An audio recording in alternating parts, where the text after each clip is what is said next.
मामा आम्ही तुमच्या घरी येणार होतो आणि आमचे मामा इथेच आले आम्हाला भेट द्यायला. भाई जय भीम. आम्ही येणारच आहे.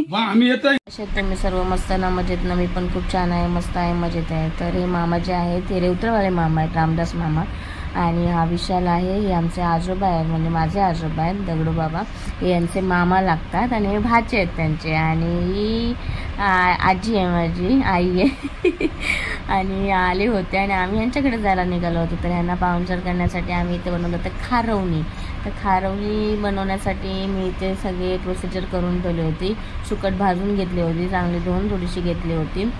त्यानंतर कांदा, टोमॅटो, थोडीशी हिरवी मिरची, हळद, मीठ, मसाला, थोडंसं तेल आणि थोडंसं पाणी इथे ॲड करून आपण घेणार आहोत. ही खारवणी झालेली आहे. इथे मम्मीने तोपर्यंत भाकरी टाकायला सुरुवात केली होती.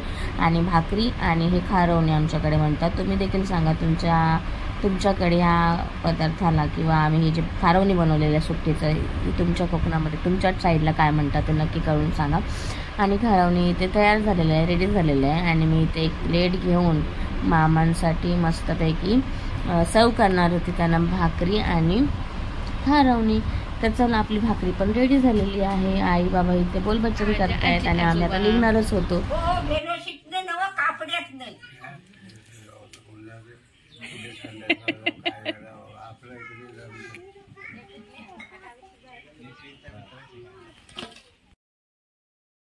आजोबांच्या लग्नाला 70-80 वर्ष झाले असतील. त्यांचा संसार एकत्रितरित्या चालत असताना बघत असता तुम्ही की किती भांडतात ते. त्यांच्या प्रत्येक ह्याच्यामध्ये भांडणं असतातच. बिचारे दोघेच राहतात गावाला, तेरडी बोद्धवाडीमध्ये, ठीक आहे. आणि हे पडतं मंडणगड साईडला. आणि मी माझ्या माहेर सासरहून तिकडून जाऊन आलो पोलादपूरवरनं. आणि ते आम्ही शॉर्टकटनी इकडे चाललो होतो रेवतळे फाट्याला, म्हणजे रेवतळे गाव जे आहे बोद्धवाडी, तिकडे आपण जायला निघालो होतो. आणि गाडीमध्येच होतो आम्ही आणि आमचं गाणे वगैरे हे ते सगळं चाललं होतं. आणि आम्ही संध्याकाळ झाले होते, आम्हाला तिकडून निघायला 5:30 होऊन गेले होते. येईपर्यंत 6:15 होऊन गेले. आणि वरती आम्ही यायला निघालो होतो. इतकं असं सुंदर आणि खालीशी खोल दरी आहे, म्हणजे रखरखीत ऊन आहे त्याच्यामुळे असं दिसत होतं. नाहीतर पावसाळ्यामध्ये इतकं सुंदर वाटतं ना हे नेचर बघायला कोकणात. आम्हाला जाता जाता वाजले 7:30. आणि बघू शकता इथे हे आहे माझं माहेर अशोकनगर, म्हणजे उंदेरी. हे वरतून जो रस्ता जातो आहे ना, तो माझ्या माहेराला जातो. तिथे बुद्धविहारचं काम चालू आहे, निधी गोळा करून झालेली आहे सर्वांकडून. आणि 2 मजली आमचं बुद्धविहारचा हे होणार आहे, बनणार आहे. आणि इकडे डायरेक्शन देत होता सुईत आमचा की इकडून गेल्यानंतर इकडे आमचं घर आहे म्हणून.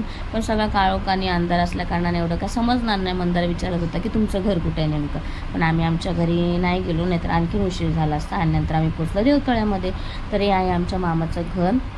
सगळ्यांनी इथे बसलेलं आहेत, आराम करत बसलेले आहेत. पाणी वगैरे दिलं माझ्या भाचीने मला, माझ्या भावाच्या मुलीने. भाऊजा माझा भाऊ वारलेला आहे लॉकडाऊनच्या पिरियडमध्ये.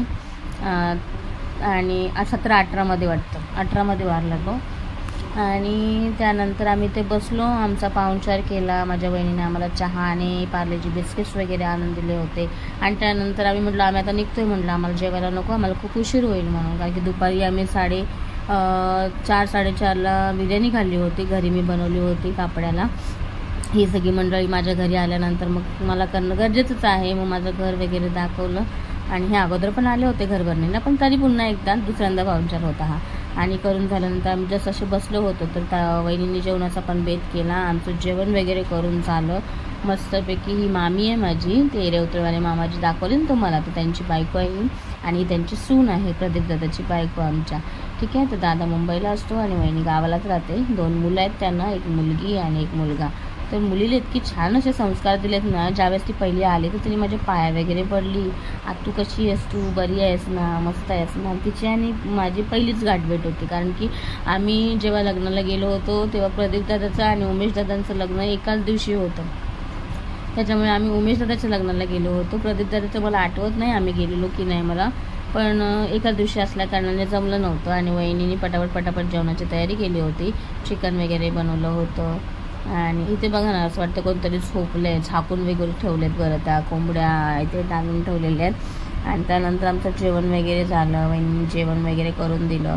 त्यांचं सासू सुनेचं आपलं बोलबच्चन चाललं आहे जेवण करत करत. मी आपले रिसेंटली ना फोटोज बघत होती, वरती लावलेले ते मामा मामींचे होते, प्रदीप दादा आणि त्याच्या बायकोचे लग्नातले फोटो होते. तेच मी जस्ट रँडमली बघत होते. तेवढ्यात काय ह्या पोरांचा असा वादळ झाला ना की नाही मामा मला हे करायचं आहे. तर मी आपली जस्ट बसले होते आणि इतकं छान वाटतं ना देवतळे गावामध्ये आल्यानंतर. ही नदी पण आहे खूप छान. आणि ही बघू शकता तुम्ही, ही एक चित्रा मावशीची मुलगी आहे. वरी मॅक्सीवाली आले ना बरं, ती मावशी आहे माझी आणि तिची ती मुलगी आहे. इकडं बघा ते काय भाई सर्कसच काम चालू झालं आहे. हा मंदार आहे, मंदारची बायको होणारी आहे आणि आलेले आहेत. आणि हे बघा ह्यांचं वर खाली त्याच काम मस्तपैकी झोका घेत आहेत पायावरती उभे राहून.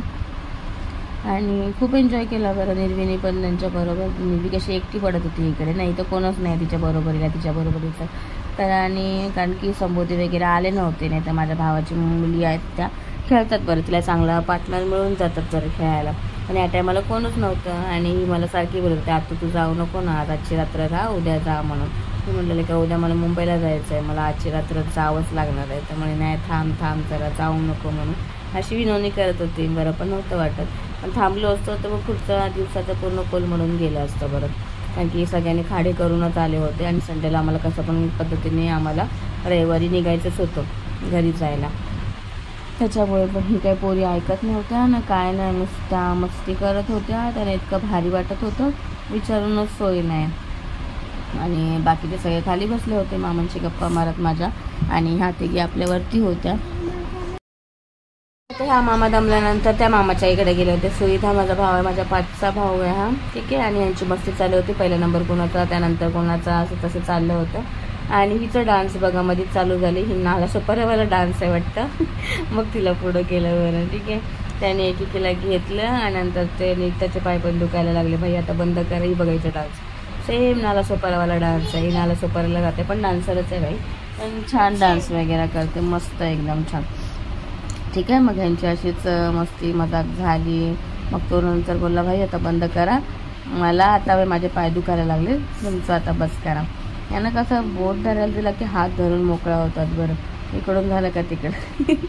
आणि मग काय त्यानंतर आम्ही निघण्याच्या बेतमध्ये होतो की भाई आपल्याला आता जायचं आहे, खूप टाईम झाला आहे. तर ह्यांची काय मस्ती चालूच होती. आणि ह्या ननंद भावजा यांचं काय बंदच होत नव्हतं बोलबच्चन आणि सून बरोबरचं. तर आपल्या दोघ्या बहिणी भावजाया बोलत होत्या आणि त्यांची सून आपली गप्पा मारत होती. त्यांना म्हटलं बाईंनो पटापटा आटपून घ्या, आपल्याला जायचं आहे, पटकन करा. वाजले आता 11 तरी काय यांचं बोलबच्चन होत नव्हतं. तेवढ्यात ह्यांची मस्ती. त्याच्यामध्ये ह्याचा एक ॲडिशन माझ्या भावाचा मुलाचा, तो एक मस्तीखोर एक नंबरचा, तो पण आला आणि मस्ती करायला लागला. त्यानंतर आम्ही निघालो घरी जायला. तर ठीक आहे, चल भेटूया नवीन एका व्हिडिओमध्ये. Bye, thank you.